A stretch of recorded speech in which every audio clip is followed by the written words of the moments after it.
The Dragon gas field has the potential to provide about 4 trillion cubic feet of gas. Access to Dragon gas would help to reverse years of declining gas production in Trinidad and Tobago and shore up the energy sector, which is critical to the nation's fiscal stability. Discovered in the 1980s in Venezuela's Norte de Paria region, the Dragon gas field forms part of the Mariscal Sucre complex. The 2024 agreement was not Trinidad and Tobago's first attempt to access the potential of the Dragon field. Initially, in August 2018, an agreement was reached between TNT's national gas company, Shell, and Venezuela's state-owned Petróleos de Venezuela. The signed contract was to bring gas via pipeline from the field to TNT's shores.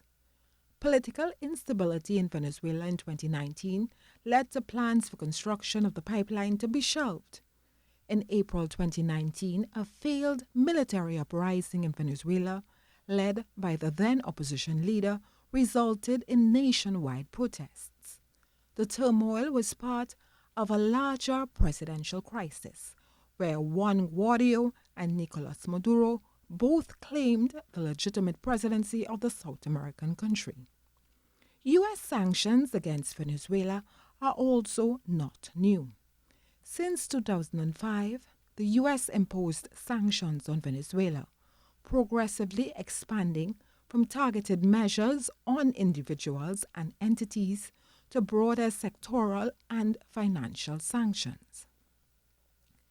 By executive order in 2017, the former Donald Trump administration banned access to U.S. financial markets for the Venezuelan government and the country's state-owned oil company, PDVSA.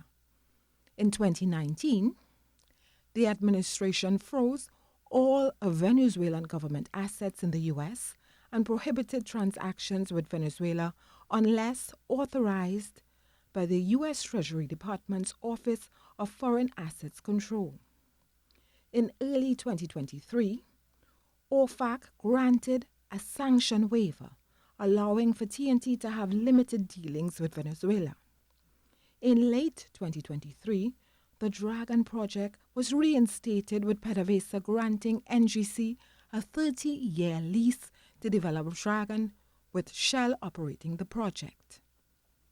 Preliminary work began with Shell initiating geophysical and geotechnical surveys in October 2024 to access existing infrastructure, bring about new design facilities, along with a 22-kilometer pipeline from the field to the company's Hibiscus platform in Trinidad and Tobago territorial waters. In April 2025, the U.S. Treasury Department's OFAC revoked the sanctions waiver and licenses, thereby causing the project to stall, along with the Manakín-Coquina project. Now we come to the most recent events. On September 30th, TNT received U.S. support to develop the Dragon gas field in Venezuela. The announcement followed a meeting between Trinidad and Tobago's Prime Minister Kamla Persad-Bissessar and U.S. Secretary of State Marco Rubio in Washington. The U.S. has indicated it supports government's Dragon gas proposal under the condition that there will be steps to ensure the deal will not provide significant benefit to the Maduro regime. A sustained gas supply from the Dragon field could secure the long-term viability of TNT's petrochemical sector, support existing jobs, and potentially pave the way for new investments. I am Terry Ann Brown Campbell, and this is Evolving Energy.